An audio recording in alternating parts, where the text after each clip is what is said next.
Awesome. We're really excited this morning. We love talking to entrepreneurs and sharing the founder stories.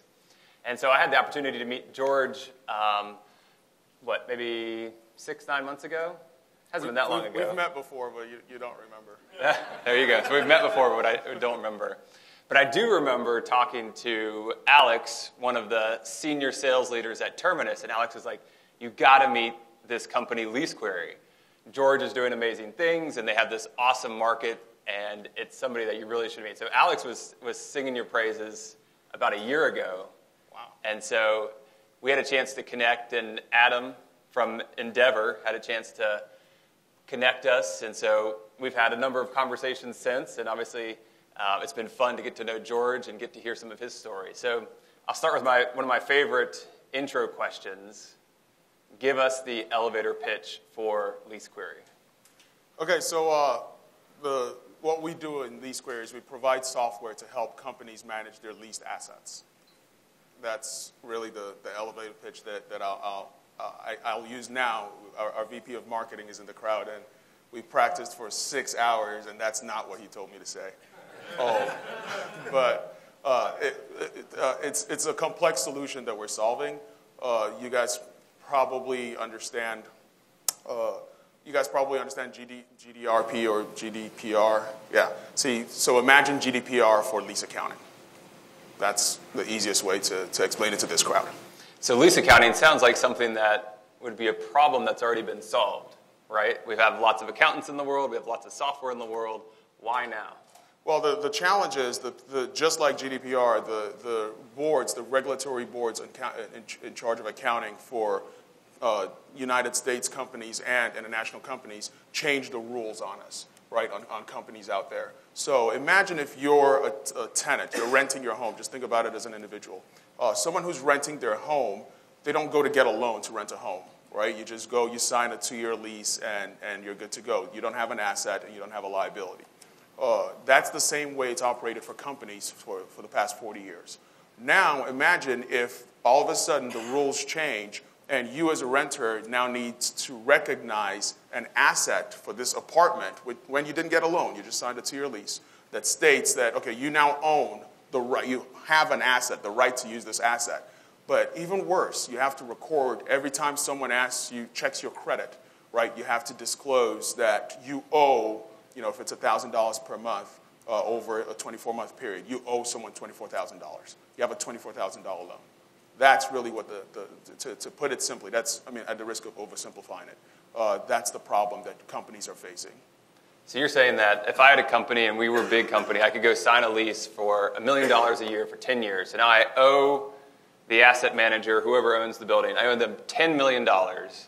But today, this very moment, most companies don't reflect that anywhere on their financial statements? That's exactly right. So in fact, it's a pervasive view in companies today. The challenge is that, for instance, how many of you have flown in the last month? Okay, so what airline did you fly on? Delta. So if you look at Delta's financials, most airlines lease their fleet of planes. They don't purchase them, they lease them under what are called operating leases. Nowhere, if you look at Delta's financials, will it say that it has these planes. So, in fact, it's a running joke. One of the chairman of ISAB, the International Accounting Standards Board, says, and he says this with frequency, one of his dreams is to fly on an airplane that actually appears on an airline's balance sheet, right? Because once again, these assets are not reflected anywhere on their balance sheets. The challenge with that is really not on the asset side. The challenge is on the liability side. How many of you have heard of Enron? Mm-hmm. Enron used what are called synthetic leases to hide off-balance sheet liabilities, right? So what happens is if you're going to invest in a company, wouldn't you want to know that this company owes, tens of millions of dollars under a lease agreement? Now, a lot of the counter-argument you hear is, oh, it's not debt. I didn't sign, I didn't go get funding from a bank. But it's still an obligation to make payments. And last I checked, an obligation to make payments is a liability. Last I checked, a liability should be reflected on your balance sheet. So that's what the problem the boards are fixing. I'm sorry, sometimes I can go in depth over that. So obviously he's really excited and passionate about lease accounting. So from an entrepreneur's journey perspective, life typically doesn't say, hey, here's a business opportunity, and you just quit everything and go after it. Tell us how you arrived, how you first started LeaseQuery. What was some of the background there? Well, I used to work in financial reporting for a company in Atlanta, and part of my big role there was I used to do technical accounting and accounting research. Our auditors were Ernst & Young. They came and tested our leases, and 10 out of 10 of them were wrong. They tested another 10 leases, and 10 out of 10 of them were wrong. So at this point, we're batting if you're good at math, right? We're not doing. You're below the Mendoza line. Yeah. We're not sitting pretty. So the chief accounting officer tasked me with teaching it was a very decentralized organization, and leasing, once again, because it's not reflected on balance sheets, companies don't really care, right? So they tasked me with teaching the controllers at the different units how to account for leases, the proper accounting. So I said, okay, I started preparing this presentation on my regular boring PowerPoint, and accountants are really not good at presentations. I guess I'm not sure if I mentioned that I'm an accountant, right? Go figure. So while I was preparing, I said, well, let me create a spreadsheet that actually shows them what to do. And as I started creating the spreadsheet, I'm like, wait a minute, there has to be software that does this. I mean, this is simple accounting. There has to be software out there that does this. And I looked around to find software that was reasonable, and it just didn't exist. All the software that existed at the time were for real estate management, right? The challenge with that, everyone hears leases and they think real estate. But companies lease a lot more than real estate. They lease equipment, forklifts, vehicles. There's a lot of stuff that our biggest clients don't use real estate. It's not their lease portfolio is not comprised of real estate. It's primarily comprised of equipment. So there was nothing that A, handled both equipment and real estate assets, and B, that handled the accounting efficiently. So we recognized that, and I started building it. Well, I also, as I said, used to do technical accounting and accounting research. I knew the math was easy now, and I knew part of my role was to determine, okay, all the new changes that are coming and making sure that the company was going to be equipped for them.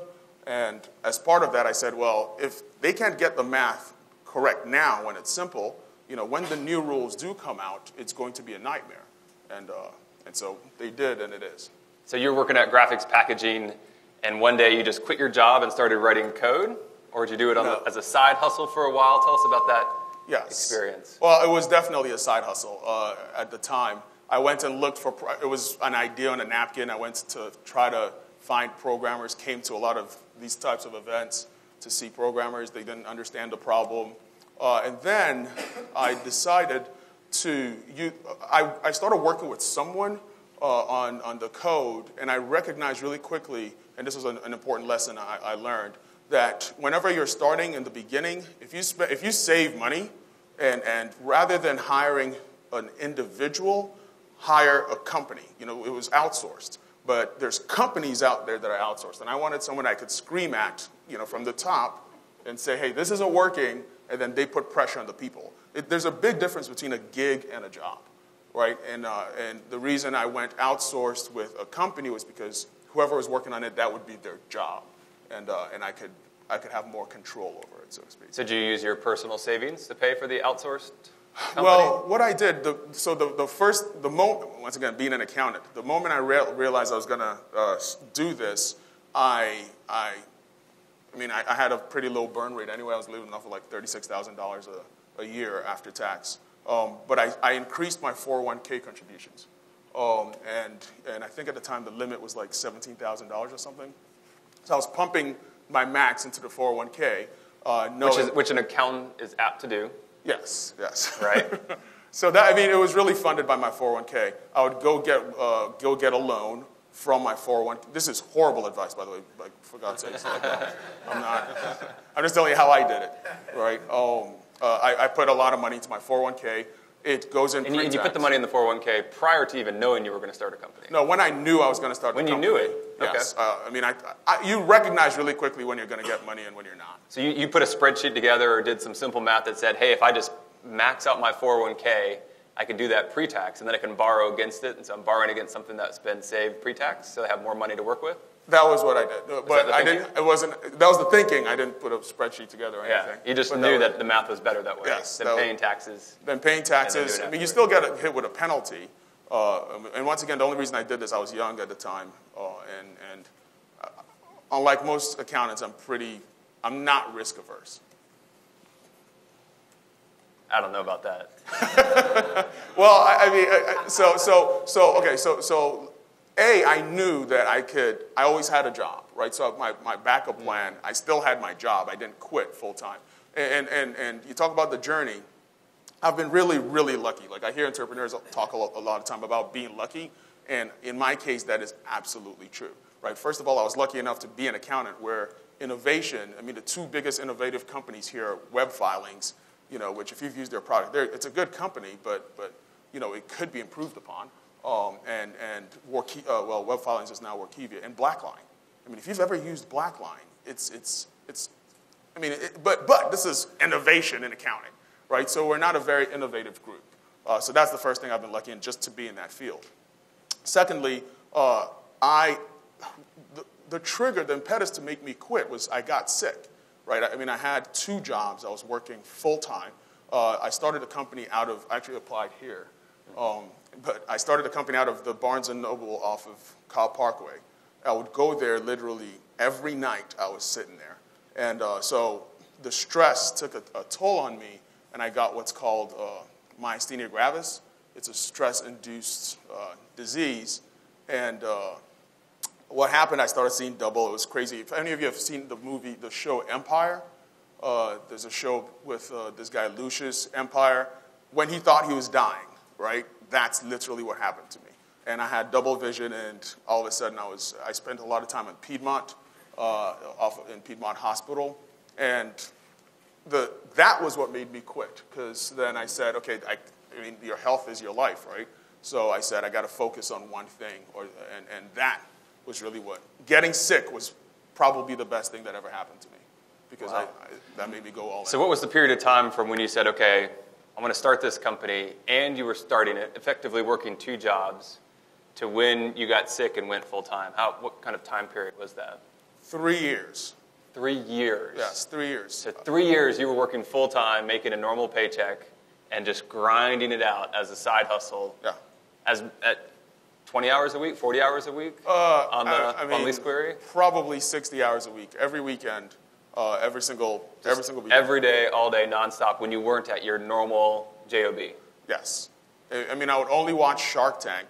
That was the only thing. I was a zombie. I didn't. I mean, and I'm not suggesting people do this. As I said, I got sick. So it's definitely wasn't a healthy thing to do. But now I'm catching up on life, and I was talking to my partner Chris, which is code for doing well. No. I mean, I'm trying to relax a little bit, and I'm catching up. And I was talking to Chris. I was like, I found this amazing show on TV.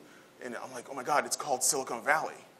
and he goes, George, that show's been on for like years, right? So I mean, that's how cut off from the outside world I was. But it did take 3 years, and I will tell you the mistakes I made that I wish I had known, right? The first client I got was what's it called? Fresh to Order, right? That was the very first client that we got. And I got that client because someone told me, like, I know you've been working on this thing for 3 years. Just go show it to these guys. I know they need your product. And I walked in there. Now we had, at that time, I let perfection become the enemy of the good, right? And I really wish we would be in a completely different place right now had I just started selling, like had I just gone all in to begin with. And as I said, that's why I was lucky to get sick, because that's what pushed me. So if you decide to, you just have to go all in. That's really the bottom line. Don't do it too early, but do it. So you spent 3 years building software, yes, funding it yourself from your day job, and after you got sick and went full-time on it, that's when you sold your first customer? No, I sold my first customer while I was working at Graphics, so I probably shouldn't say that. But I would leave my regular job, go down and visit with them and tell them, okay, this is what we're going to do. I had an intern that was working with me who's now our director of operations from Georgia Tech, smart kid. But he was my employee number one. I was paying him like $12 per hour at the time, and it was a symbiotic relationship. So he helped me onboard them. They also had a whole bunch of Papa John's. So this was not a small client. But the point I wanted to make with that client is this.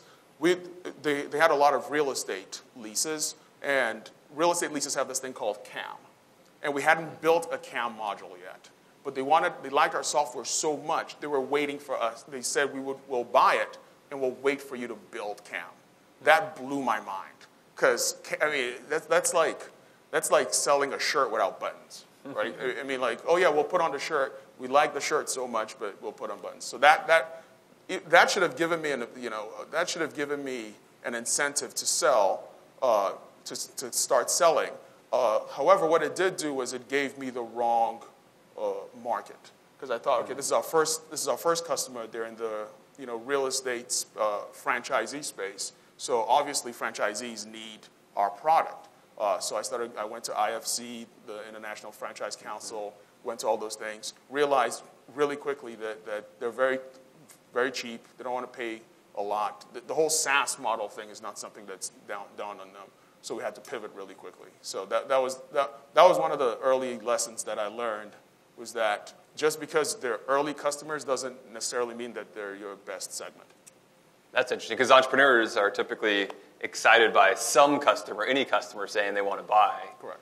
And so human nature is to say, well, if this customer wants to buy, then surely that's the market, and let's go find 10 more that look just like that customer. Correct. But that wasn't the case. You thought it was the case, and it proved to be wrong. Exactly. IFC went there to Vegas. I mean, crowds of customers, and after talking to about 20 of them, realized, just based on the questions, there's a gentleman that had 300 Burger Kings. And he said, okay, why don't I just buy the software once and stop paying you? And I go, that's not the way this software works anymore. And he looks at me like I was crazy, and he goes, good luck. Right? Because that's their business, right? It's just a different market.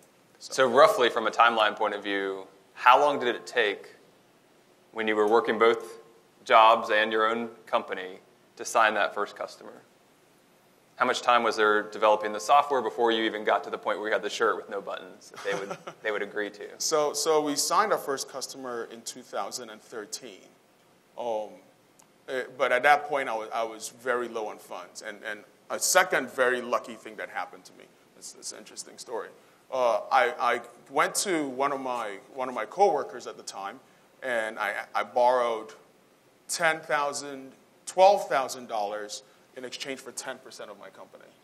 Like a Shark Tank type deal. Yeah. And at the time, we had one client, right? So it was actually a great valuation, right, at the time. And I will never forget this. I was working like crazy, and one of my friends were like, hey, we're going to have, one of the boxers, I'm not a big boxer person, but Mayweather was going to be fighting someone. I'll never forget the day, September 14th, 2013. He said, come watch this fight with us, take some time off. And I was like, okay, great, I'll do that, right? And on my way to his house to go watch the game, she calls me and says she wanted her money back, right? And I was devastated. I didn't have the money, and she said, I need my $12,000 back. And I said, I know you don't need this money because we make the same amount of money. Why are you doing this to me? You're killing me. You're killing the company. And I felt like God was punishing me for taking a break. Like, literally, that's what I was thinking.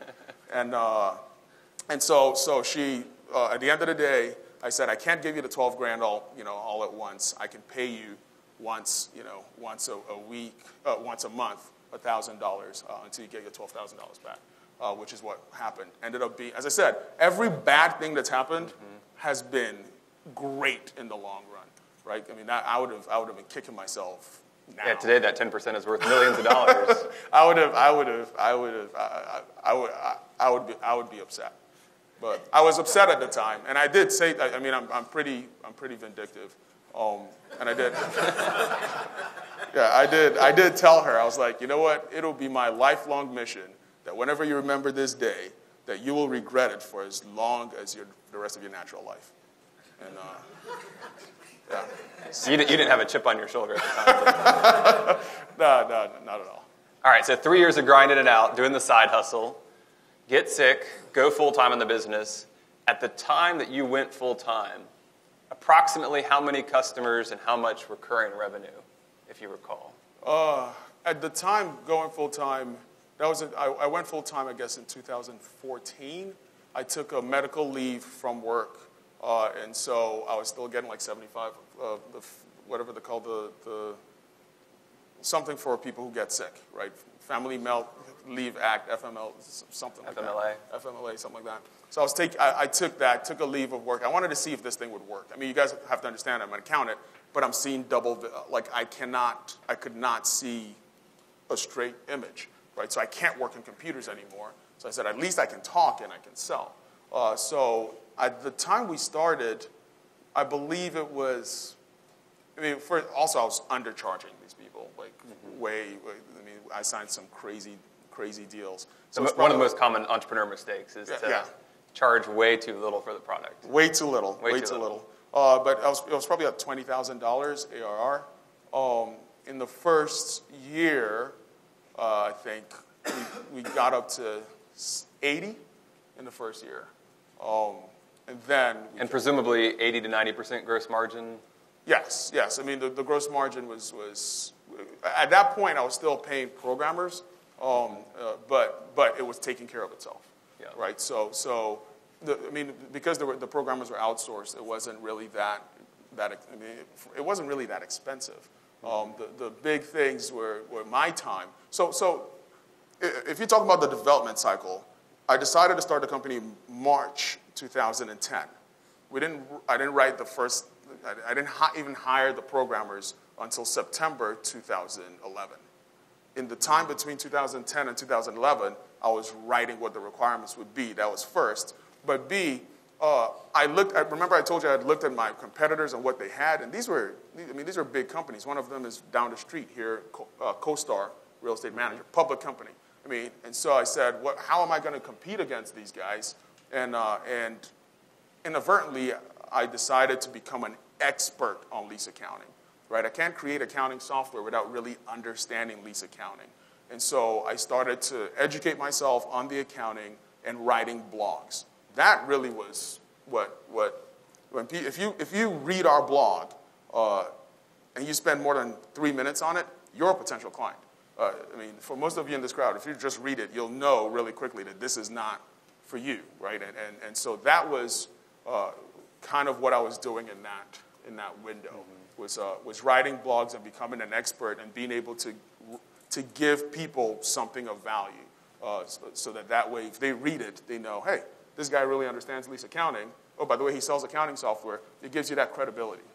And that's what we try to build our company on, is the credibility that if you go with us, you go with accountants, you're going to be fine when it comes to the lease accounting component.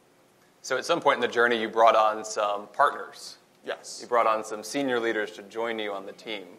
Yes. At what point was that, and what was the thought process behind that? So once again, I've been very, very lucky, right? And Chris Ramsey, who's our SVP of sales, but technically he's pretty much our COO, right? He's done enterprise sales before, and I've always believed that only accountants can sell to accountants, and so that was kind of because once again, Workivia, Blackline, I've been sold software before. And the people that had the most success was when it was an accountant that understood the language came and sold. So because of that, that's how our model works. However, when Chris was someone I would rely on when I was dealing with enterprise companies. We sell to enterprise companies, which is why we don't like to say we're a startup, because accountants don't really like startups. They're risk averse. You're right? a software company. We're a software company. Not a startup. Yeah. So whenever we had the larger clients, I would rely on Chris because he had enterprise sales experience. What do I do here? What are they asking for here? And I took him on some calls and some trips. Well, the one thing that happened that was shocking was there was a deal that we were having, and Chris could see that this is a good thing. This is a rule change, so it's a must-have. It's not a nice-to-have. So Chris he told me these words, George, don't get nervous, because at the time I was really it's crazy how much I was charging some of these guys. Yeah, don't get nervous. We will not lose the deal. It'll sound like we'll lose the deal, but I will actually get them to pay 3 years up front. And I said, you do that, and you will never. I will never have any qualms with you. I will give up sales to you.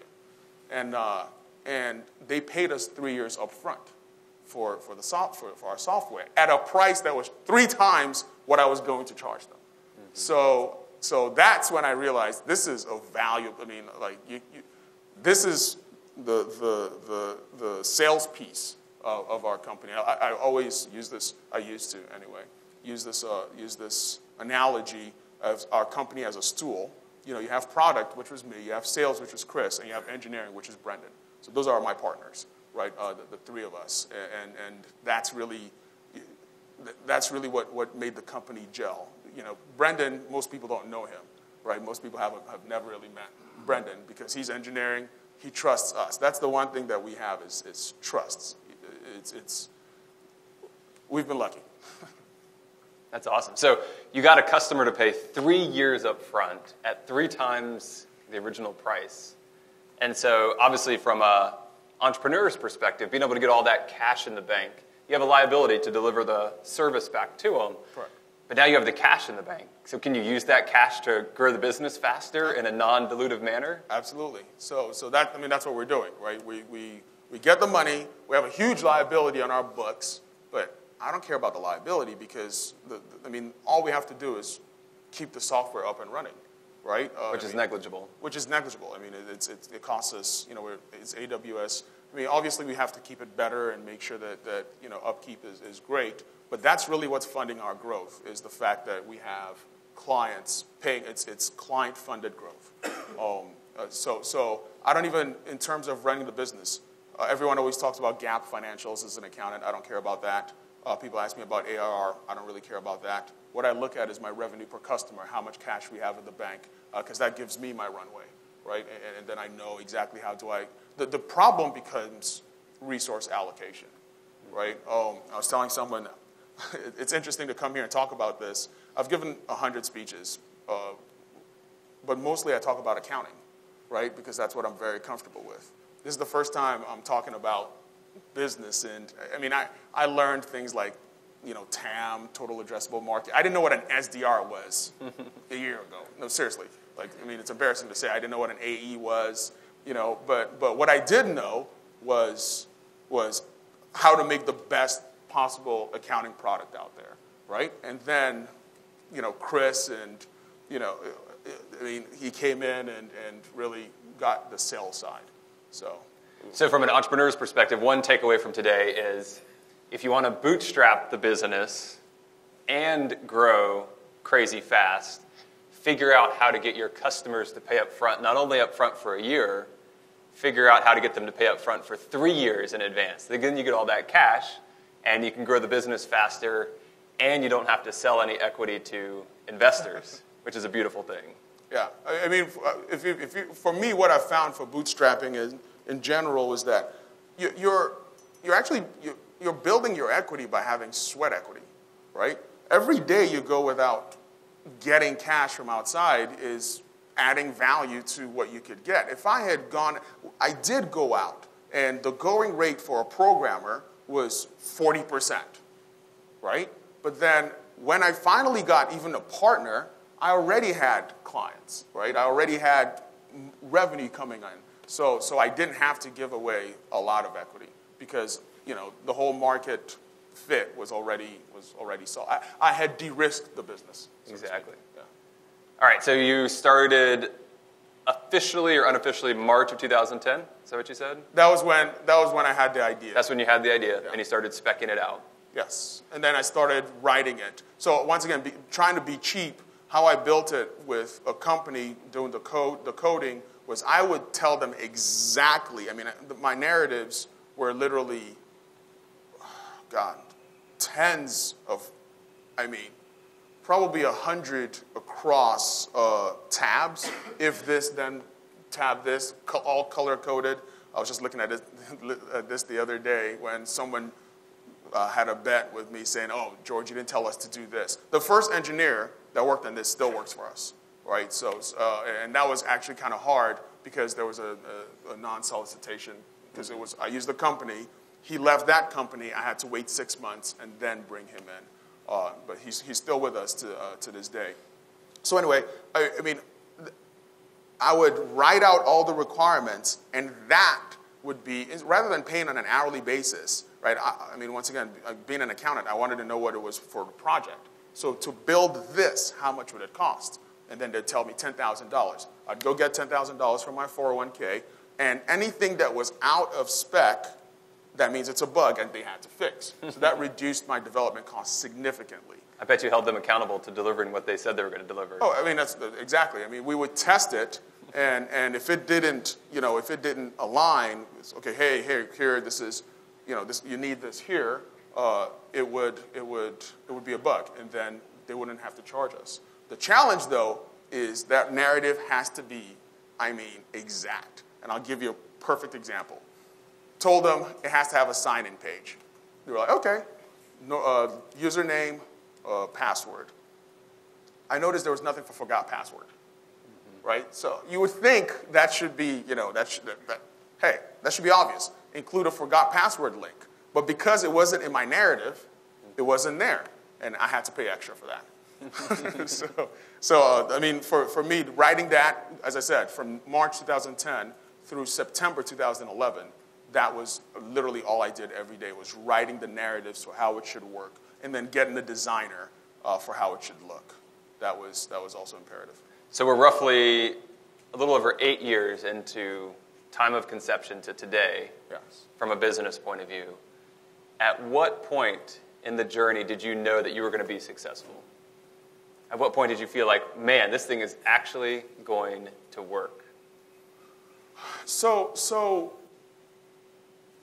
I knew it was going to work kind of I got better after I got sick. And at that point, once again, we had like $80,000 that was how much our ARR was, about $80,000. If I didn't know it wasn't going to work, if I thought it wasn't going to work, I would have gone back to go get a job somewhere. But I had an unfair advantage because I knew the rules were changing, right? And I knew there was nothing. I mean, this was going to be tough, right? So it's almost like when I was in banking before Graphic, and if you remember in 2008, all the stocks crashed, right?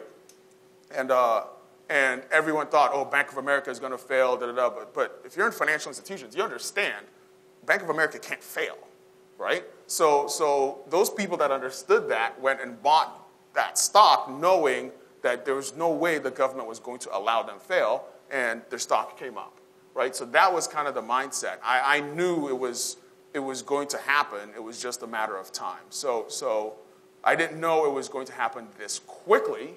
I honestly thought it was going to be like a lifestyle business where, I make, a good living, but I never thought it was going to explode. I never thought we'd get 3 years up front. Yeah. Right? So one of the things you mentioned earlier was this idea of a must-have versus a nice-to-have, and then you've alluded to this rule change. Yes. So at some point you knew that there was a rule coming down the pike that was going to change how companies had to recognize these leases. Correct. How has that impacted the business, and has that timeline changed at all during the process? Well, the timeline has changed. They're actually making it a little easier. I mean, this is the rules for lease accounting haven't changed in 40 years, right? There have been tweaks, but this is a major upheaval in the way companies do business. So we have a runway of about the good news also is that there's what I call public companies and private companies. Public companies have to adopt by January 1, 2019. Private companies have to adopt by January 1, 2020. And then there's also governmental organizations, GASB. So it's almost like the government did us a favor by breaking it up, by staggering it, so that we attack public companies first, and then go to private, and then governmental. And this also affects international companies as well. So I mean, part of our problem is, people think we're growing fast. I think we're not growing fast enough. Now Chris has awoken the animal in me, right? So now it's like, hey, BDRs, hire AEs, right? Like that's really what we're trying to do. So today, roughly how many employees? Oh gosh, that was one of the things I wanted to check before I came. Ballpark's fine. About 50. 50 employees. Yeah. 12 months ago, ballpark, how many employees? 6. 6. So 6 to 50 in 12 months. Yeah. And no outside financing. 5. So 5 to 50. So 10x in 12 months. Yes. Yeah. So now you're going from an organization where with 5, you know everything that's going on. You know everybody that's there really well. No. I mean, yeah, go ahead. So what's changed going from 5 to 50 in 12 months as a leader, as a CEO? So your problems only get bigger, right? So when you grow, the good is good, the good grows, and the bad grows too, right? One big problem we used to have before we started doing getting the 3 years up front was cash flow, right? We have an operations team that actually helps companies enter their leases, which is actually a pretty significant part of our growth as well. We're SaaS, but then because accountants, we also have the services model. So we have to pay programmers, on their biweekly basis, pay our accountants that help us with the onboarding. However, we don't receive money from our clients until 3 months after the service is done, right? So that was a problem that was growing until we had the whole 3 years up front.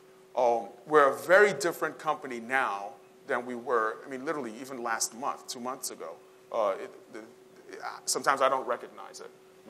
And so your priorities change. This is something I was actually thinking about the other day.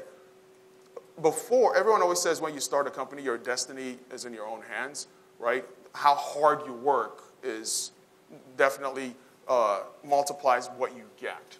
That's not true when you get to a certain level, right? When you get to a certain level, no matter how many, before in the early stage when I was doing the demos, yes, how many demos I got, how hard I worked, that increased our bank account. Now that's not the case. I rarely give demos, right? I could work 100 hours and it will not affect, our growth really, so to speak, depending on what I'm working on, right? So what I need to do is hire good people and remove every hour, what I should be working on should be removing impediments for the employees to be able to operate, right? So that's kind of a significant, that's a different mindset, which is why, you need to relax because now you need to think clearly. It's not about giving a demo and knowing the answers for the clients because I can't scale, right? I guess that's really what I'm trying to say. See, I told you I'm not used to this stuff. So going from being a doer yes. for 7 years straight and then transitioning to a manager of direct reports and then transitioning to a leader of one of the fastest growing tech companies in town. And so that transition, to your point, one of the best things you can do is figure out how to unwind yourself personally from the day-to-day. Correct. And then focus your energies on making your team members more productive, removing impediments as you described it. Correct. I think that's a pretty far cry from what you were doing 12 months ago. That's definitely, 12 months ago I was literally wondering if, I hired someone, a full-time hire, and the salary was $50,000. I was like, oh my God, I'm now responsible for this person for $50,000, right? Mm-hmm. Like, can I make this? Can I make payroll, right? And I heard somewhere that you're not a full-blown company yet until you either miss payroll or you get sued, right? and I guess we're not a full-blown company yet. So. Well, I can tell you at the Pardot experience that never happened to us. We never were sued and we never missed payroll. So Don't listen to that person for that regard. So talk to us about your enlightenment around sales. You said you had never heard of what an SDR is or an AE is. Oh my God. The biggest one is how much salespeople make. That is still shocking to me. If any of you are in accounting, leave. No, seriously. Accounting, for what we do, go become a CPA. Chris always tells me, talk to salespeople. You gotta understand these people. Like we won't get any good people. I'm like, are you kidding me? You know, and especially since for me, I'm sorry, this is something I'm really passionate about. Especially since I know our product sells itself. You know, so I can understand, you know, like you know, when we lose a client, when we lose a client, we don't. No, that never happens. No, never happens. Well, when we lose a potential client, right? When they go one of our competitors, I look at the sales team, I look at our SMEs, and I say, somewhere along the line, we failed, right? We did not communicate effectively why they should choose us over them. And if that's the case, why are we paying you what we're paying you, that percentage, right? So I'm serious. This is something that that's something that I still struggle with when people tell me how much salespeople make, right? But you know, that's so today, approximately how many SDRs on the team and how many account executives, AEs, on the team? Right now, we have 3 AEs. We're about to get a 4th and a 5th. But if you count, so once again, our sales team, we operate in pairs. We have an AE, and then we have a SME, right? And what's a SME? A subject matter expert. Which is like a sales engineer. Correct, like an accountant, right? So that's the one that really does the demos. The salesperson does the follow-ups, etc. And trust me, for our market, that's the best way to do it. Because the controllers that we're talking to, the CFOs, they understand accounting, and they'll ask questions like related to accounting. And our SMEs, I always tell our SMEs, you have to teach them something, right? Like as part of the process, you have to teach the accountants, the CFO, the controller, something that they do not know, right? So if you count our sales team, then we have 6, right? If you count the SMEs, because they're part of sales. And how many SDRs? SDRs, to be honest, I really don't know. Ballpark. I think we're 14. 14. So a little over a 2-to-1 ratio. Correct. I mean, I thought Kenny was going to be here. And what is it? How many accounts does an SDR work at any given time? How many accounts do they have named to them? I don't know about the SDRs. I'm not sure. That's a Chris question or a Kenny question. I do know that our AEs are now managing 130 accounts at any given point, which is way too much. Mm-hmm. The number should be between 60 to 80. So they're way. I mean, I know no follow-up is being done. I mean, this is a piece that is upsetting. So if you guys know any SDRs. So George is looking for sales hires? Yeah, SDRs, sales hires, AEs. SDRs, AEs, people that we can bring on board as quickly as possible and ramp up. So one of your learnings as an entrepreneur is really around the importance of the sales process. Correct. So 8 years ago, you thought salespeople were something else than what you appreciate them for today. I mean, I still, if I had known, I would not be an accountant. I would 100% go to sales. No, seriously, like, I can't understand how accountants, what is going on. And put it this way, yesterday, so how many of you have heard of busy season? Mm-hmm. Accountants, busy season, a good time to get home is 10 p.m., 10:30. Yesterday, 6 p.m., I look around the office, and there is four of us. All of us accountants.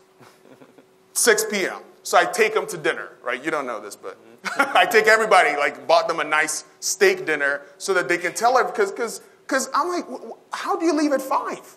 As an accountant, that's just not, to me, it doesn't register, right? This is busy season, grind, and anyway, I'm not saying I overwork people at all. I just realized this is not looking very good. But all right, so let's transition into some audience questions. We've heard this amazing story, crazy, intense experiences, and amazing success now. So who wants to ask the first question?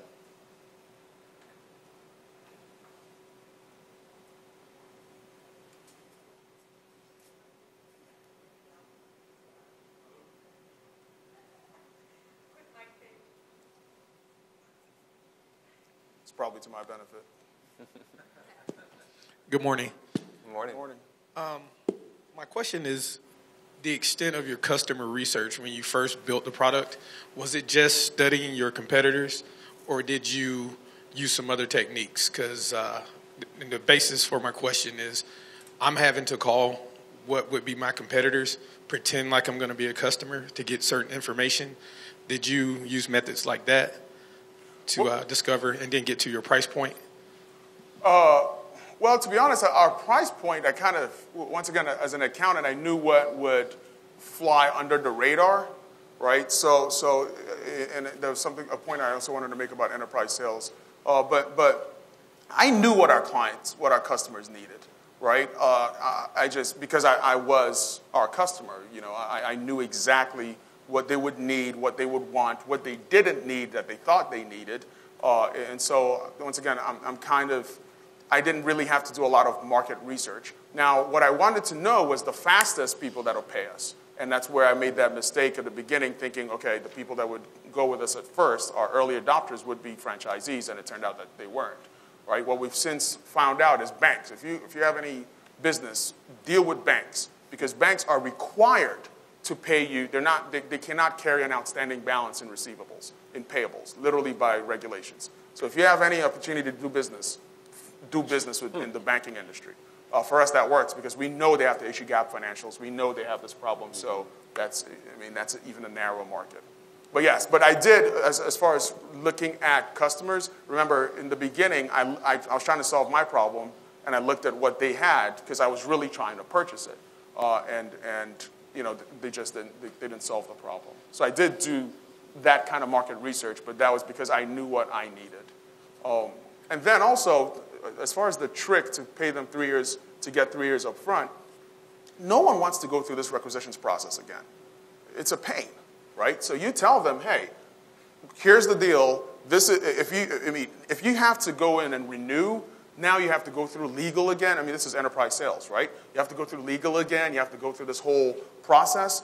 You don't want to change this system again after a year, right? So why don't you get it 3 years up front? The question they ask is, do we give a discount? And we do not, right? We tell them the discount is your prices will not increase, right? And because we're adding functionality, so at least companies like cash flow, right? They want to know what they've paid. And for them, per GAAP, that amount that they paid 3 years up front for the expense, it's not 3 years getting hit. They have to amortize it over the life of the term, right? So for them, it actually makes sense. I'm shocked more companies don't do that. My name is Praveen. Thank you so much for sharing the story. It's very good to hear. Sure. My question is, through your journey of 8 years, right? So I'm sure you had an opportunity to pitch to VC. To pitch to a venture capitalist, did that ever happen? Did that cross your mind? Never. No. Never once. That's great. No. Shut that one down. No, I mean, and I'll tell you, once again, I knew they would laugh me out of the room, right? I mean, I was just, I couldn't even get family members to give me money, right? So I mean, eventually my mom did, but they said that you can't count your mom, right? But I mean, it was, and frankly, I see some people now that all they do is chase VC money. And I'm like, you can actually do it without getting money, right? It took 8 years for me, right? It's just going to take you time. It's going to be slower. And you don't have to be, as long as you choose the right product, in 8 years, 0 competitors, like 0 net new competitors. Why? Because the barrier to entry is so high. Right? So if you choose something, a lot of people think, oh, the barrier to entry is high, therefore I need VC money. Well, no, the barrier to entry is high, therefore you kind of don't because fewer people are going to do it. Right? And if you're an expert at it, I mean, there's very few people that are as passionate about lease accounting that I am. You can't get that with venture capitalist money. You just can't. Right? You have to be that person. Right? So I mean, that's just my take on that. I could be wrong. Next question. Yes. You mentioned having a new appreciation for the sales process. I'd like to know what other business critical processes that you have a new appreciation for today.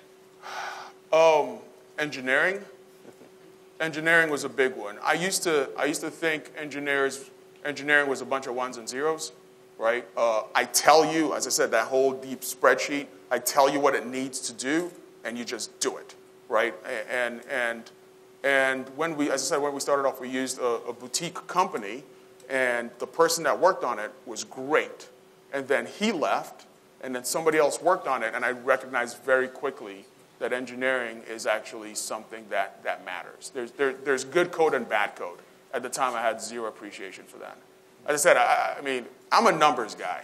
Like that's really what makes that's natural to me. But. Next question. Hi, Yes. My name is Marina, and congratulations. This is a very inspiring and story that you just told us. I was just wondering, I mean, it looks like you've gone, obviously, through a lot these past 8 years. I was just wondering, what some of the biggest obstacles that you faced, and is there anything that you'd have done differently? Is there anything that you kind of look back and you said, I could have done that differently? It looks like a lot of, like you said, you're a very lucky man, and a lot of things worked out really well with your business. But I was just wondering, what are some of the obstacles, and what would you have done differently? I think the biggest obstacle I had was not charging enough, not bringing in sales in as quickly as I could, not starting soon enough. I mean, I imagine our growth trajectory, right? When we, like the explosion that we had. Imagine if I had done that just a year earlier, just 6 months earlier. You know, I mean, that's a big regret that I have is that not really going for it. I think I grew cautiously, and I mean, David is sitting here. The first time we met, which was, not the first time we met, but the second time we met with Aaron, you know, David's like, why don't you just hire? Because at the time I was like, we're going to hire 5 BDRs, and David's like, what? Why don't you hire 50? And I'm sitting and I'm thinking to myself, well, yeah, why don't we hire? I mean, like that'll just give. I mean, it was a natural thing, but I had never thought about it, right? So that was I was cautious. I was too cautious, I think. Did you have the idea when you started the business? That when you had the idea, or did you have the idea 2 years before, but you just couldn't quite get it started? The idea of the business. Well, I didn't think that I would. I mean, once again, I knew it was going to work. I knew.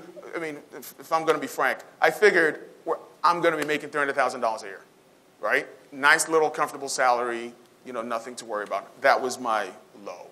I did not know. I mean, if I told you I knew it was going to explode like this, I did not know that. Great. Next question. I was wondering how you found your first employees, and when did you decide to go from, like, you said that you were outsourcing, you said that you were doing a lot of, like, I guess, freelance work before that, right? How did you decide to bring people on full-time, specifically in engineering? So, that's an interesting question that we had, an interesting challenge.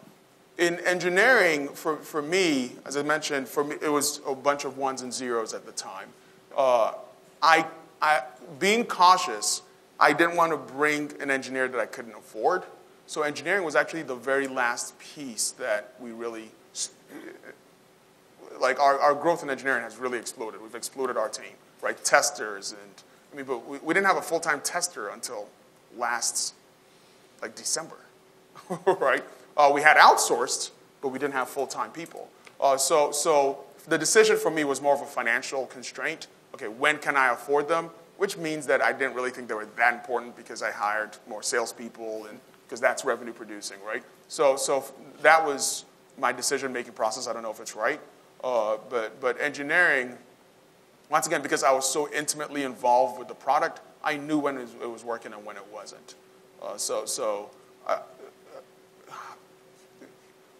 Looking at cash flow I make decisions based on cash flow and based on cash and being able to stay afloat. When we were looking for offices, I'll give you an example, and I'm not trying to, I'm not trying to judge anyone here, but we looked at Rome and we looked at WeWork, right? And they're both there. WeWork is was at the time we were looking at it was like $240 per month, or it was about $240 if I recall, $200. Rome was $99, right? And Rome gave you free, you could park for free, and WeWork didn't. And I went to WeWork, and WeWork was packed. And I looked, and I was like, this is a simple decision. Like, I couldn't understand for the life of me the people that were in WeWork versus Rome, right? I mean, and so that's how I make decisions, is cash flow. It's a mindset thing. But once again, I think that's just because I'm an accountant, right? So last question. What advice would you leave with an entrepreneur that you met? So you meet an entrepreneur. What's one piece of advice you want them to remember? Oh,